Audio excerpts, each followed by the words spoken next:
আল্লাহর এক বান্দা ছিল নামাজের সিজদায়। আল্লাহ ডাক দিয়ে বলে, বান্দা, তুই যতই নামাজ পড় আর যতই সিজদা কর, তোর ঠিকানা জাহান্নাম। এ কথা শুনে বান্দাটি বলতেছে, আলহামদুলিল্লাহ। আল্লাহ বলে, এই বান্দা, জাহান্নামের কথা শুনে কেউ আলহামদুলিল্লাহ কয়? বান্দা বলে, আল্লাহ, জাহান্নামের মালিকও তুমি, জান্নাতের মালিকও তুমি। তুমি আল্লাহ যদি খুশি হয়ে আমাকে জাহান্নামও দাও, আমার আপত্তি করার কোনো অধিকার নেই।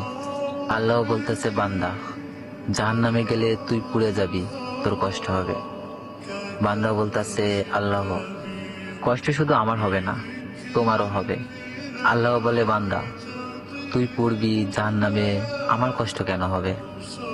বান্দা বলে, আল্লাহ, মায়ের কোলে সন্তান যদি পানিতে পড়ে যায়, তাহলে দুনিয়ার কোনো মাই যেমন দূরে দাঁড়িয়ে থাকতে পারে না, দৌড়ে গিয়ে